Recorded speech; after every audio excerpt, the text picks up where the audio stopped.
Hi, this is the reflection part of the video for video 3. We had a really good discussion and came up with some suggestions on how to do certain things, but this is the reflection and the monitoring. Bus 504, bus 504. Okay, during the practicum observation, I collaborated with the improvement team, including Mrs. Davis, Miss Alley, and Miss G, to analyze student data and identify instructional needs. And we focused on improving student achievement in writing, specifically in the areas of reasoning, reason, and reasoning. And through the needs of assessments and data that we did with the Schoology results and student work, we noticed that students were struggling to explain their thinking. While many students could provide answers and even evidence, they still had difficulty explaining why it mattered and how it connected and what it showed. That was our strategies. How, what, and what does this mean? What does this show? So this was supported by students' performance and data, which shows that the Schoology reports it was high scoring, but then there are also some low averages overall, and some of them, these are middle school students, so they really didn't want to complete the assignment. So to address this, I implemented several instructional strategies, including a workshop stations. I included the graphic organizers that they had to um, write on before even doing the essay or submitting it, and it was student-led reasoning activities, which was answering questions and talking to one another, getting ideas. Sometimes we worked in groups.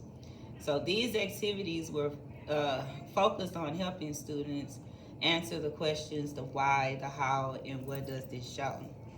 And I also incorporated frequent checks for understanding, such as we did exit tickets and small group discussions.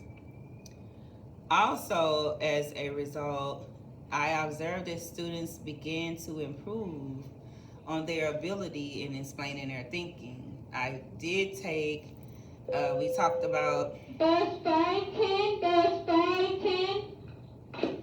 So we talked about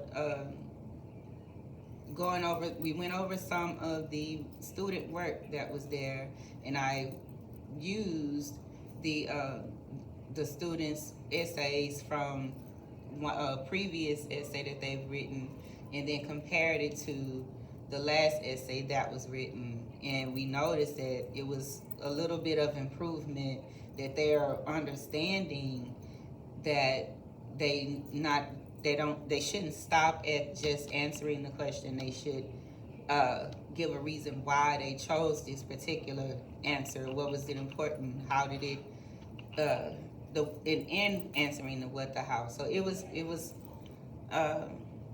most of the kids, they show much improvement. So they were more engaged in the writing activities, and they showed growth in developing their ideas. Again, we did the best we could with the